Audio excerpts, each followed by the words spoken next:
Hey everyone, ready to dive into some seriously big data. We're talking about the kind of data that's changing the world as we know it. And we've got just the guide for this journey. Exactly. We're cracking open The Data Revolution by Rob Kitchen, who really digs deep into this stuff. It can be a little intimidating, all this talk about big data. It feels like everyone's using it. What does it even mean? That's what we're here to find out. Now, I'll admit, academic books aren't always the most, shall we say, thrilling reads, but trust me, this one's packed with some real eye-openers. Oh, absolutely. Kitchen doesn't just throw around buzzwords.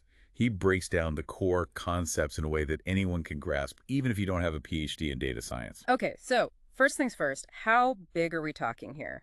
Give us a sense of the scale of this data explosion. Well, Kitchen actually throws out a number that's almost impossible to wrap your head around. Back in 2013, and keep in mind, this is years ago now, he said we were creating something like 1.7 million billion bytes of data every single minute. Whoa, hold on. A million billion every minute.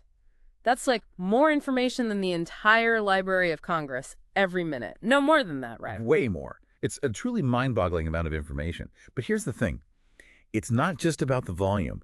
Kitchen argues that what really sets big data apart is a unique set of characteristics, 7 of them, to be precise. Okay, so it's not just about being big. There's more to it. Right. It's like, sure, an elephant is big, but it's the combination of its size, its trunk, its tusks, its social behavior, all of it together that makes it an elephant and not just a really big animal. Okay, I get the analogy. So what are these 7 characteristics of big data? Walk us through them. What makes it so different? Sure. You have the obvious ones, of course. Volume, the sheer amount of data, velocity, how fast it's being generated, and variety, the different forms it takes. But then it gets really interesting when you consider the less obvious characteristics. All right, spill the beans. What are these less obvious characteristics that make big data so unique? One of them is called exhaustivity. Exhaustivity. Okay, that sounds kind of ominous. What does that even mean in the context of big data? Well, it basically means we're no longer just looking at samples of data. We're talking about capturing almost everything. Everything. Yeah, like think about Facebook. Every click, every scroll, it's all tracked and recorded. So they have like a digital fingerprint of almost everything I do on their platform. Exactly. And it's not just Facebook, of course. This is happening across the digital landscape.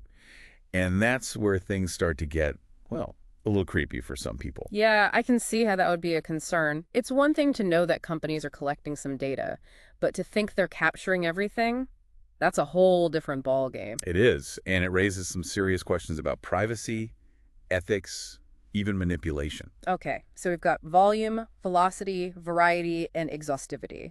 What are the other 3 characteristics? Right, so we also have relationality, which refers to how different data sets can be connected to reveal new insights. So it's not just about the individual pieces of data, but how they all fit together, like a giant jigsaw puzzle. Exactly. Then there's extensionality, which means that big data is constantly evolving and expanding. It's not a static thing, it's always growing and changing. Got it. What's the last one? And finally, we have scalability. This refers to the ability to process and analyze massive amounts of data quickly and efficiently. Because what good is all that data if you can't make sense of it? Right. You need the computing power to actually do something with it. Yeah. So you see, it's really the combination of all 7 of these characteristics that defines big data and sets it apart from just, well, a lot of data. It's like, yeah, you can have a big pile of lumber, but it doesn't become a house until you add the tools, the plans, the structure, all those other essential elements. Perfect analogy. So how does this all play out in the real world? What are some concrete examples of how big data is being used? And I don't just mean the obvious stuff like targeted advertising, although I'm sure that's a big part of it. Oh, absolutely. But Kitchen goes beyond that. He talks about how big data is being used in everything from satellite imagery to, believe it or not, supermarkets. Supermarkets, really? What do supermarkets have to do with big data? You'd be surprised. Have you ever noticed how stores always seem to have the products you need exactly when you need them? Yeah, actually, now that you mention it, it's kind of eerie. Well, a lot of that is thanks to big data.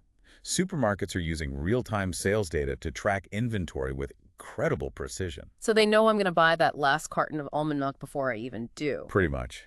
They can analyze shopping patterns, predict demand, and make sure shelves are stocked just in time for you to grab what you need. Wow, that's both impressive and a little bit creepy. Right. It's a great example of how big data is changing the way things work, often behind the scenes. And it's not just supermarkets, of course. Think about the way traffic apps use real-time data to predict traffic jams and suggest alternate routes, Okay, yeah, I use those apps all the time. or how streaming services recommend shows and movies based on your viewing history. Big data is everywhere, shaping our experiences in countless ways. It's like it's becoming the invisible operating system of our lives. Exactly. And as with any powerful tool, it's important to understand how it works, both its potential benefits and its potential downsides. So let's talk about those downsides. What are some of the risks or concerns associated with big data? Well, we've already touched on privacy, which is a major one.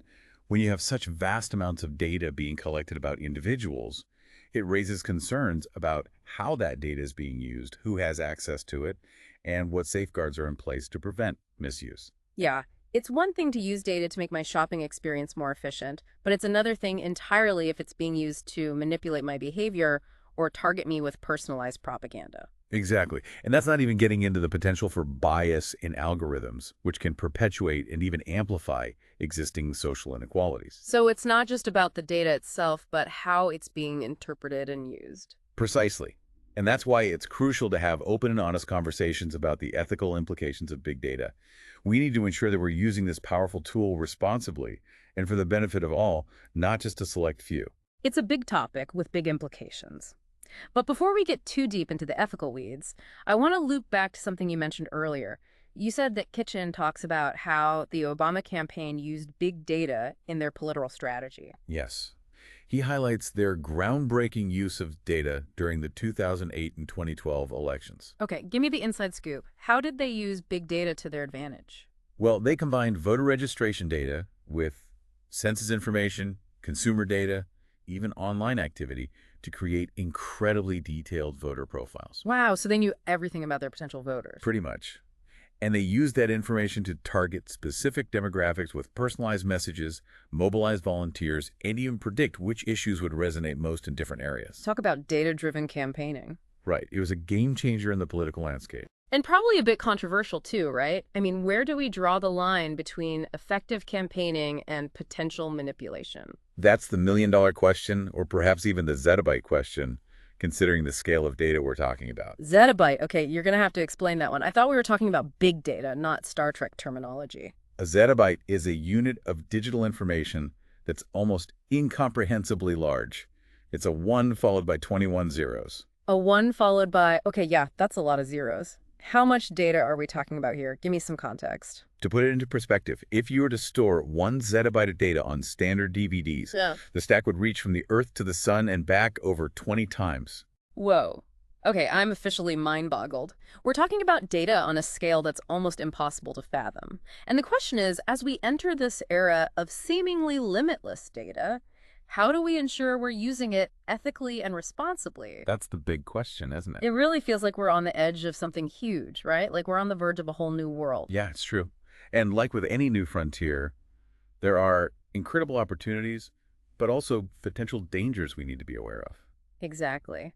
So how do we navigate this brave new world of big data responsibly?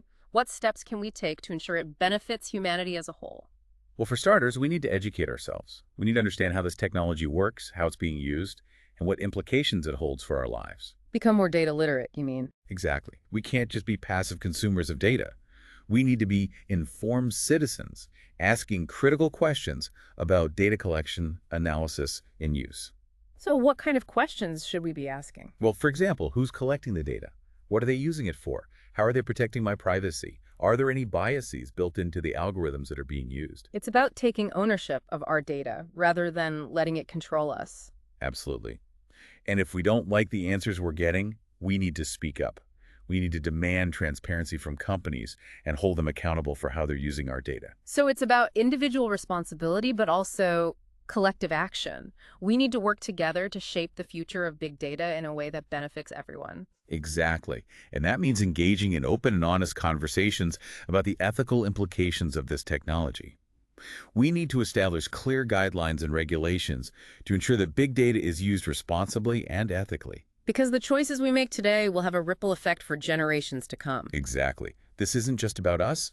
It's about the kind of world we want to leave for our children and grandchildren. So as we wrap up our deep dive into the world of big data, what's the key takeaway you want to leave with our listeners? I think the most important thing to remember is that big data is a tool.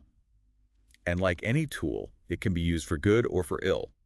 It all depends on how we choose to wield it. So let's choose wisely. Let's harness the power of big data while also safeguarding our values and freedoms. Absolutely. Let's work together to ensure that this powerful technology is used to create a more just, equitable, and sustainable world for all. Thanks for diving in with us today. And for all of you listening, stay curious, stay informed, and stay engaged. The future of big data is in our hands.